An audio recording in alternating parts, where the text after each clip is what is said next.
ගොඩක් අය තියා ඉන්නේ Facebook එකෙන් follow කරගත්තට පස්සේ මේක ගොඩ දාගන්න පුළුවන් කියලා. ඒ වුණාට Facebook එකෙන් යම් කිසි ප්‍රමාණයක් දීලා තියෙන followers 10000 කියන්නේ ඔයාට බය නැතුව මාසෙකට ඉන්කම් එකක් එන විදිහක ඒ කට්ටිය හදලා තියෙන්නේ. ඉතින් අපි ඔය යාළුවෝ අපේ ඒවට follow කරාට ඒව බලන්න නැත්නම් ඉතින් වැඩක් නෑනේ.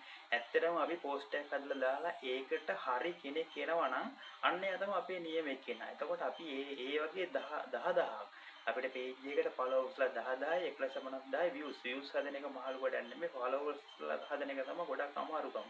ඔය එහෙන් අරගෙන හදාගෙන 10 ඔයා හදාගත්ත කියන්නේ හදාගත්තට පස්සේ ඔයා ඉන්කම් වෙනකොට ඔයාට ඇඬෙනවා. ඒ වග් ගන්න ඇඬෙන්න වග් ගන්න නෙවෙයි. මේ ඔය හිතන ගාන එන්නේ නැහැ. ඉන්කම් එක එන්නේ නැහැ. ඒ ඉතින් මේ පෝස්ට් එකක් දානකොට බලන මිනිස්සෙක් ඉන්න බෑ. ඕගට්ටිය මොන දේ ගල්ලා YouTube මොන දේක වුණත් මොනටයිස් ගත්තට වැඩක් නැහැ. හරි ප්‍රේස් එක ටිකක් අපේ channel එකේ නැත්තම්. ඒකයි ඔය YouTube එක උනත් දීලා තියෙන්නේ මේ followers සබ්ලා 1000ක් එම ගන්න කියලා තියෙන watch time මාරදා 10 million ඒවයි ගන්න කියලා තියෙන්නේ. එතකොට එතනින් යා ආදායමක් උපයන්න පුළුවන් අනිවාර්යෙන්. අපේ කට්ටිය මොකද කියන්නේ යා මොනටයිස් ගන්න ඕනේ කියලා ආරෙන් සල්ලි දීලා මියෙන් සල්ලි දීලා ඒ ගන්නවා. හරි ඒක හරි. ඒක ගත්තට කමක් නැහැ. හැබැයි ඔය කට්ටිය ඉඳලා දැන ඉන්කම් එකක් එන්නේ නැහැ. ඉන්කම් එකක් එන්න නම් තමන්ට හරි කරන්න පුළුවන් මොකක් හරි කන්ටෙන්ට් එකක් තෝරගන්න. මේක එහෙම නෙමෙයි එයා ගෙදර උයනවා නම් මාත් උයනවා. අල්ලපු ගෙදර මොකක් කර දෙයක් කරන ඒක නෙමෙයි තමන්ගේ මොනවාරි හැකියාවක් තියෙනවා ඔයාට කන්න පුළුවන්.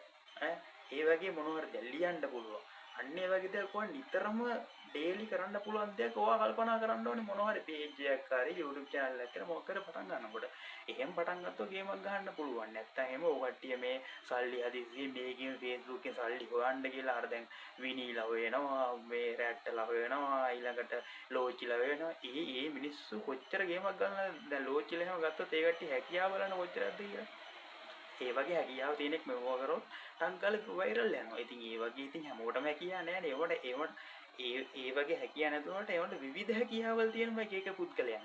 නටන්න පුළුවන් එක්කෙනාට රඟන්න බෑ. රඟන්න පුළුවන් එක්කෙනාට සින්දු කියන්න බෑ. ඒ වගේ තියෙන විවිධත්වයක් තියෙනවානේ. ඔය හැමෝම කරන්න පුළුවන් අයත් තියෙනවා. එකමතේ. ඉතින් ඒකේ තමන්ගේ ටැලන්ට් එක මොකක්ද කියලා තෝරගෙන හරිය කන්ටෙන්ට් එකක් හදලා Facebook හරි YouTube හරි මොනවාරි page එකක් පටන් ගත්තොත් ආයේ මොනවද ගොඩේ. හැබැයි ඉතින් මේක ඉක්මනට මේ කරගන්න හම්බෙන්නේ නැහැ. පළදාවක් ගන්න හම්බෙන්නේ නැහැ. මේකත් ගහක් හිටවනවා වගේ. ඔයාගේ වාසනාවක් තියෙනවා නම් අද දාපු වීඩියෝ එක වෛරල් යන්න ඉඩ තියෙනවා. මේකට වාසනාවකුත් තියන්න ඕනේ. නැතුව නිකම් බෑ. එහෙනම් මේ හැමෝම කෝටිපතියෝනේ. මේක උත්සාහයක් දැරුවොත් යම්කිසි ප්‍රතිඵලයක් ලබා ගන්න පුළුවන් හරි දෙයක් කරොත්.